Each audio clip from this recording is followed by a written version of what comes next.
All right. Well, hello, everyone, and thank you for joining today's webinar, Are Email Archiving and Records Management the Same? We're excited that everybody could join today. I hope everybody's staying safe and healthy out there. The first thing I want to do is take a second and introduce our speakers. My name is Shayna Horka, and I work in product marketing here at Gimel. And I'm joined by our key speaker today, Director of Sales Engineering, Dean Meisenheimer. Before we get started, I just wanted to go over the flow of this webinar. This will be a shorter and more focused webinar than we usually do, so you can expect a robust deep dive into email archiving and records management. There will be a couple of poll questions throughout the webinar, so make sure you keep an eye out for those, and we're going to go over the results as a group. If you have any questions, feel free to submit them in the Q&A section on your screen. And as always, if you have any technical difficulties, please let us know so we can assist you. Now, before I hand it over to Dean to get started with the presentation, I just have one slide here to tell you a little bit about Gimel as a company. Gimel is a records information management and governance software company that was founded in 2002.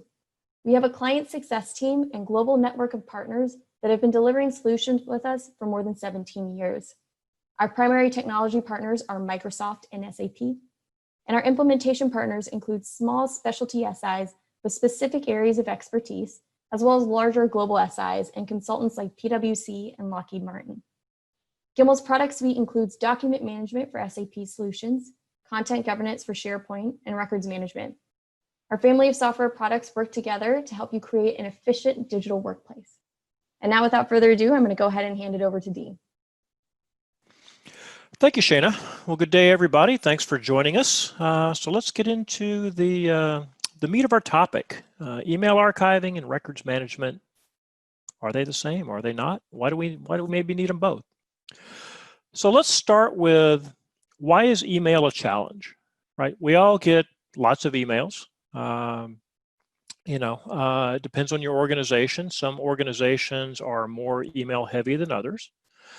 But if you look at the analyst statistics that are out there, there's been consistent growth in email volumes and email usage of 2 to 3% a year for quite a few years in a row. And that same growth has been projected now kind of going forward over the next few years. So even though clients are now using tools like Teams or Slack or Google Hangouts or others, especially now with everyone working at home, the volume of email hasn't dropped. It's continuing to grow. And on top of that, the number of email users continues to grow. Globally, there's just under 4 billion active email users out there, and that number's rising, right? It's continued again to rise over the last few years. The average worker receives 126 emails a day. Now, I've worked for companies that were email intensive. I've worked for other companies that were email light. I would say Gimel, fortunately, is probably on the latter side of that. But think about when you come in the morning, how many emails are in your inbox between coworker emails, client emails, partner emails, mailing list you're part of, spam that didn't make it into your junk, folder. Think about how many emails you have every day. And then there's the reply to all button. Reply to all is a great feature, but probably not a great idea to put it prominently right there on the ribbon so that it's the easiest button to hit. If you think about it, I send an email to Shayna, I send an email into Sean, and to our boss, Veronica. Shayna sends me her comments back, but she does reply to all. Well, Sean doesn't agree with her comments, so he puts his comments to her comments and he hits reply to all. I then don't agree with Sean's comments, so I put my comments to Sean's comments about Shayna's comments and I hit reply to all. You can see how quickly the volume of email can increase, right? And so with that, we're going to go to our first poll question. How many unread emails do you have in your inbox right now? Now, this is anonymous. Nobody's going to get called out, but you have to include all the subfolders under your inbox with unread emails as well. So how many do you have?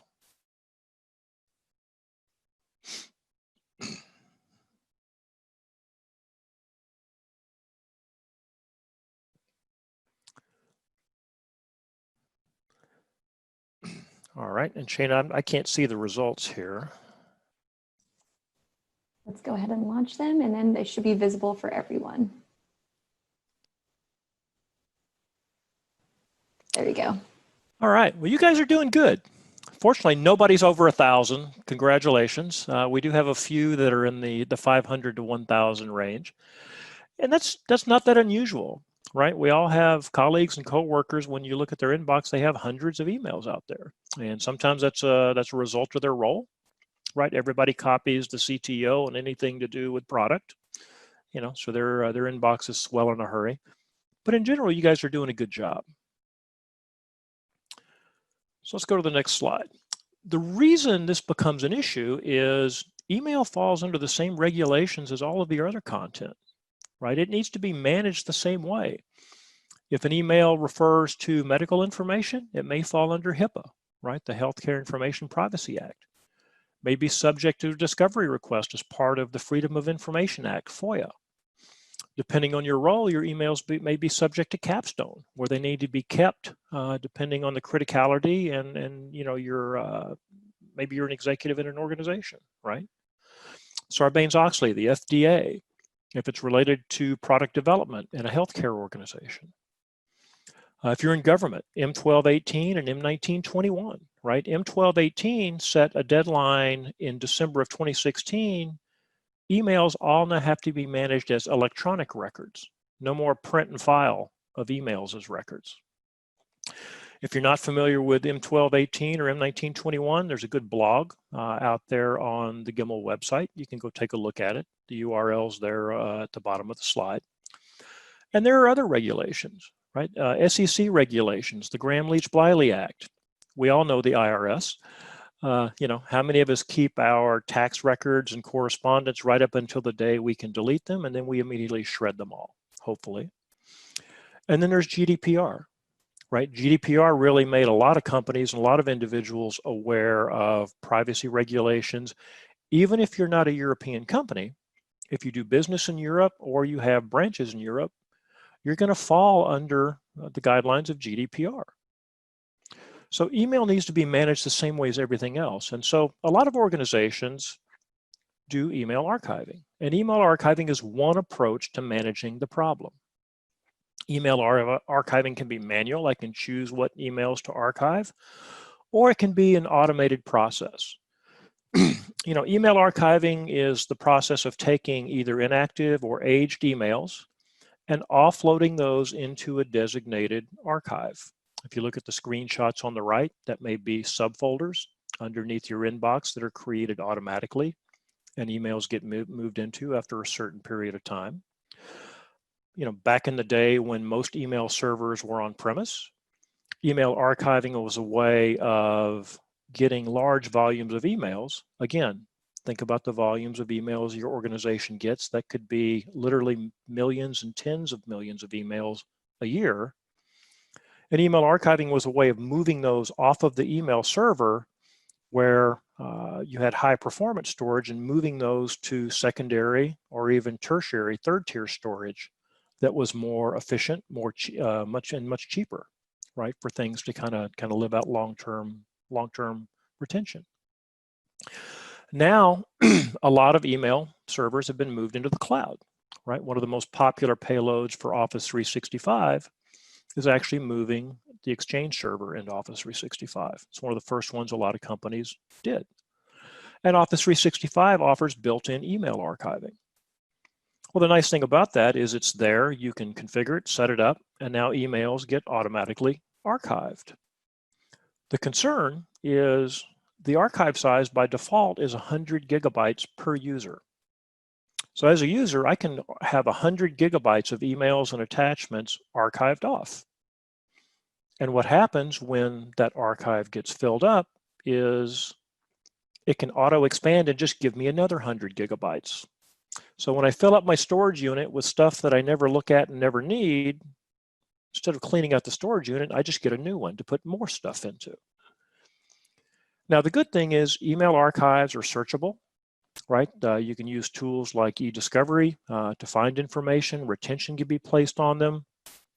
So you do have a capability of managing it to some extent. if you look at Exchange administration in Office 365, there are predefined retention periods and actions that you can have applied to archives and to folders in Exchange, right? These are kind of out of the box. You can also use tools like Security and Compliance Center and create and manage retention labels that can be applied not just to Exchange content, but to any content that is in Office 365. It will not apply to content that's not in Office 365. And those retention policies are not, or the retention labels are nice because you can assign them to an email that may put retention on it. It may not, right? It all depends on how the retention label is set up and how that label is used. And the other challenge there is the assignment of those labels may be manual. It may be up to the users to select the right label, the right policy to assign to emails or to other content even, unless you're at the highest level of licensing, and then some of that can be automated, right? But it's not, it's not a fully automated process that just happens in the background.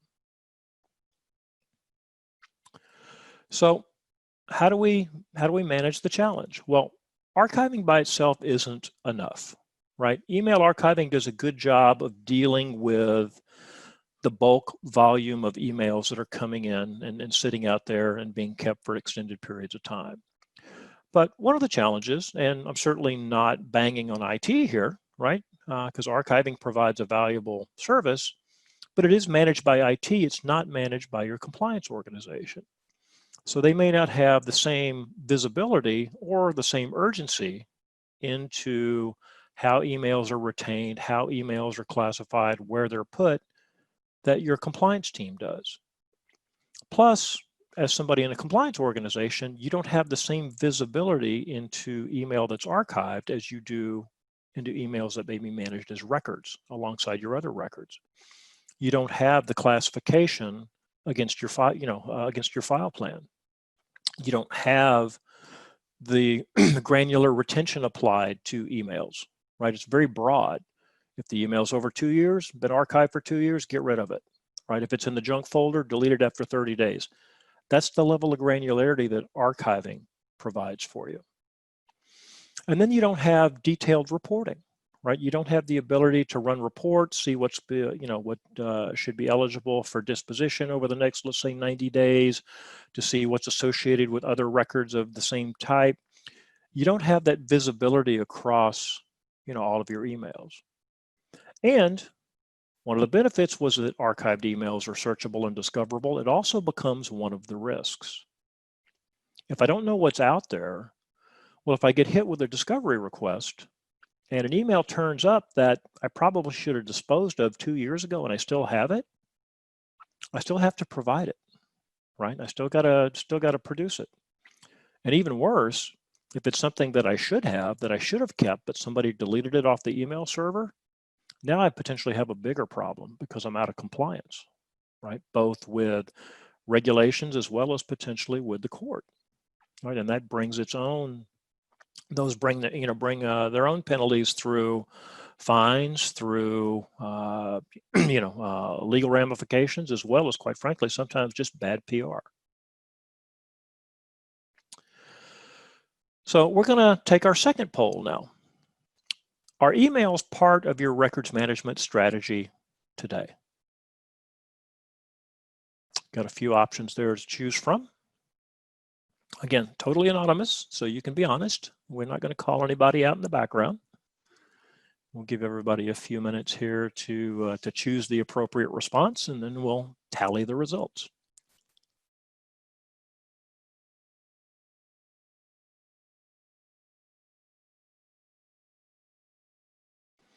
We should figure out how to play background music as people are voting.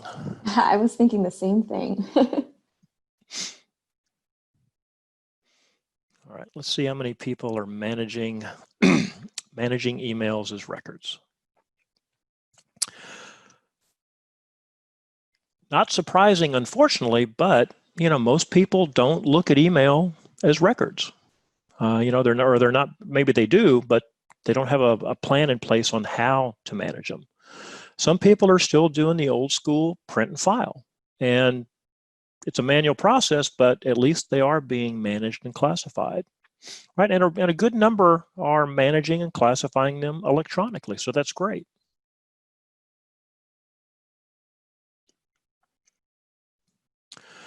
So let's talk about, when is an email a record? Well, first and foremost, email by definition isn't a record. Email's a format or a delivery mechanism, depending on whether it's a noun or a verb, right? I'll send you an email, or I'll email this to you. Email by itself isn't a record class or a record category. You don't put all of your emails into the same record class under the exact same retention. Plus, think back to your 126 emails that you receive every day. Not every email is going to be a record. Quite frankly, it'll be a fairly low percentage of, unless maybe you're in a specific role, a low percentage of the emails you receive are going to be records. The content and the subject of the email is what determines if it's a record. And if it is a record, if it's something you look at and determine it should be a record, it should be managed and filed with similar records. Plus, if you're in public sector, like anything else, emails are public records and subject to having to be provided as part of a FOIA request. So let's play a game, play at home, yell out loud at your screen. We're going to say, play record or not a record. I'll show you some statements that could be part of an email body or an email subject, and you scream out loudly, is it a record or not? Please make the following changes to the contract, and then I can approve it. Record or not a record? I would say it probably is, because it's documenting changes to a contract. Attached is the deposition taken by Acme Corporation's counsel. Depends. Is it a record? Well, the attachment certainly is a record. The email, if you need to track and confirm and manage as a record the confirmation of receipt, the email becomes a record. If that's the only information that's in the body of the email, maybe it's not, right? Let's have lunch on Tuesday. Probably not a record. I'll be on vacation in Hawaii the week of. Well, again, probably not a record. Congratulations on your promotion. Please enroll in these management courses. Record or not a record? I would say it's probably a record, because on the one hand, it's congratulatory, but two, it's actually saying you now need to enroll in these training courses. It can become part of an employee's training record, right, that they've been instructed to do so. And lastly, check out these pictures of my new car. Unless it's a company car that was awarded to you for some reason, probably not. So here are some examples. Instead of just kind of me coming up with examples, I thought I would go out and look and find some real world examples of email policies. So the first I'm going to show you actually comes from a Canadian university, and this is their policy about when an email is a record. If the email is sent or received in the conduct of university business, it's an official record. It then has to be managed to the same degree that paper records are managed, and may need to be disclosed under legislation, right? That's a pretty broad definition. Anything that might be sent or received in the conduct of business becomes a record. The second one is from a U.S. federal government department, and I thought this was a good one as well.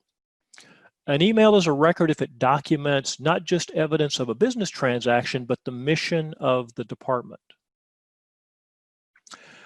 Emails that are classified as records are subject to the same records retention schedule as other information, and need to be managed for the same period of time and in the same record series that matches the subject matter of other records.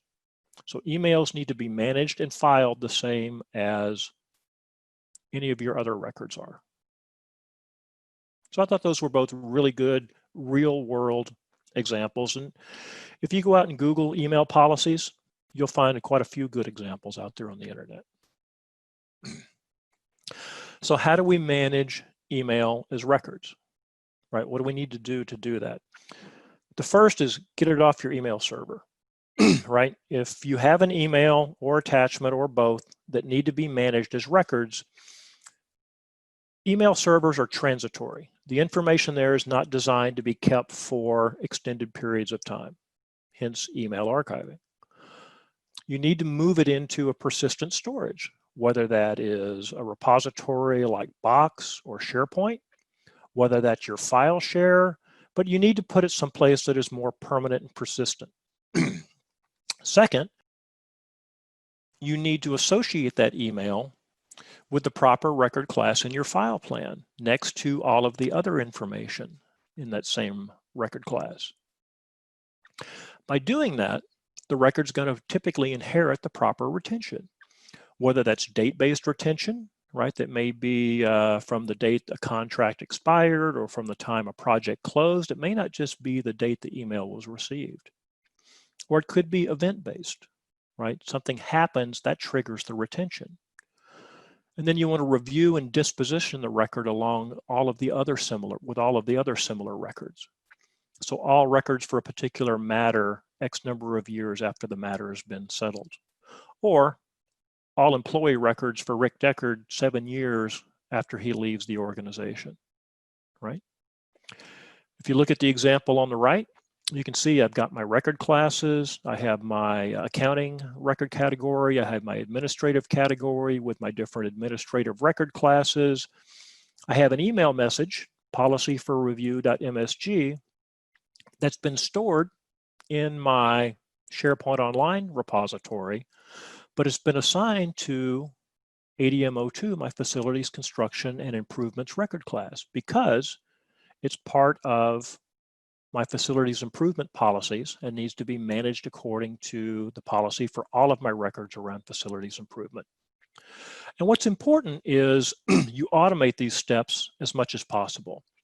So let's take a moment and just take a quick look at how you can actually automate records management with email. So I'm in my email inbox.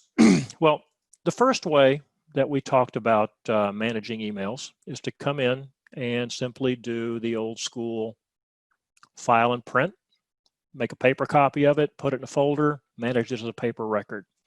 But M1218 said we can't do that anymore. Well, the other way I could do this is to come in and say File, Save As, save my email message locally, right? Save it to my, my local file system, and then go to SharePoint, upload that message like any other file, put metadata around it, and save it. Well, that's a lot of steps to ask your end user to do. And quite frankly, they're probably not going to do it. The other ways I can do this is I can use integrations between Outlook and Exchange and my repositories. So I can come in, for example, and grab this email here, and maybe I want to move this into SharePoint. Well, with the email integration that Gimel provides, we can actually take this email, drag and drop it to a folder in Outlook that is actually a mapped SharePoint library. So I've grabbed that email, I've dragged and dropped it into my administration folder, which is actually a library in my legal site in SharePoint. You notice it removed it from my inbox. It's no longer on the email server. And if we come in here and take a look, here's that billing statement that we just drag and dropped over.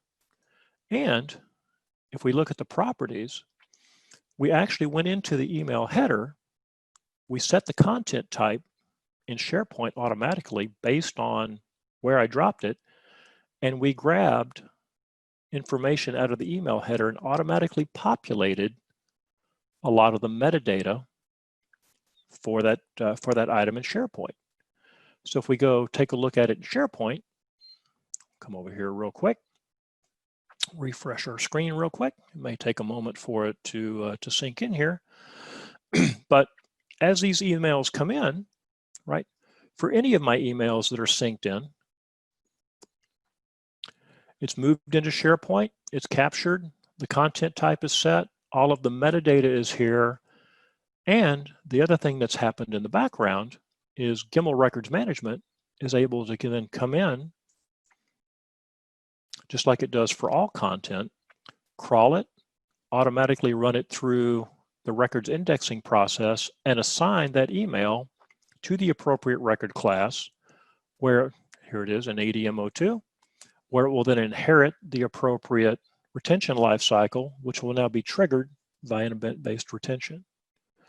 So by moving, excuse me, by moving the email off Exchange into SharePoint, putting a little metadata around it and automating that process, I've ensured that it's automatically moved in, it's classified as a record, and most importantly, I've minimized the impact on my end users in having to do that. So some closing thoughts, and as I go through the closing thoughts, feel free to go ahead and begin putting questions into the Q&A panel if you have some. But some closing thoughts here. When it comes to email, archiving and records management aren't exclusive of one another, right? They both meet a need. They both have a role. Email archiving meets the needs of your IT organization. It deals with the large volumes, it deals with the basic retention, and it gets rid of things that don't need to be kept around for extended periods or under formal retention, right? The other thing it does is it ensures efficiency and responsiveness of your email system. Worst thing in the world is you go to open an email and it takes, 60, 120 seconds for that email to open, all right? So archiving old and unused emails into an archive is going to keep your system more responsive. Records management brings specific emails that need to be managed as records under your corporate retention policies.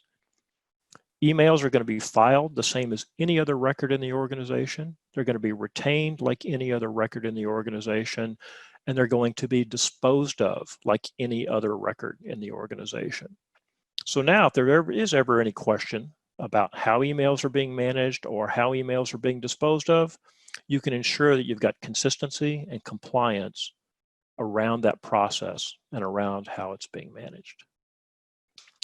So Shana, with that, I'm going to flip it back to you. I don't see any questions in the panel yet. If you do have any, feel free to put them out there. Yeah, thanks, Dean. Appreciate it. And thank you for the demonstration. If anybody does have any further questions, Dean, if you want to go ahead and flip to the next slide, or if you'd like to receive a personalized demonstration of our software, please feel free to either email Dean directly. His email address is right there on the screen, or you can visit our website, again, also right there on that slide, or email info@gimel.com. For those interested, a recording of this webinar will be sent out to all the attendees within 24 to 48 hours. Thank you everyone for joining and have a great day.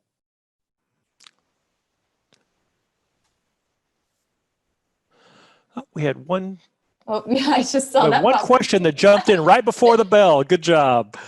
So capturing the metadata can automate the capture process a couple of ways. The first is users will never type in all of that information from the email header, the to, the from, the subject, stuff like that. So if you can automate that process, you've got the metadata.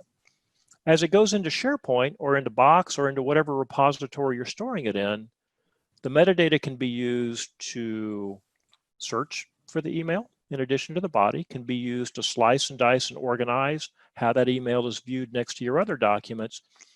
And from a records management standpoint, I can use the metadata to actually drive how the email is classified against my file plane.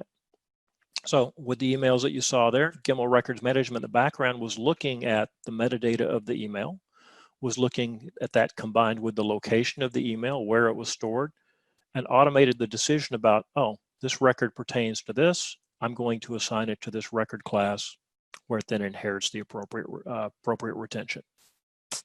So hopefully that answers the question. We'll wait a second to see if anybody else wants to throw a question in since we had the first question. All right. Doesn't look like it. So with that, as Shana said, I'll say again, thanks very much. And if you want to know more, please go to our website and reach out.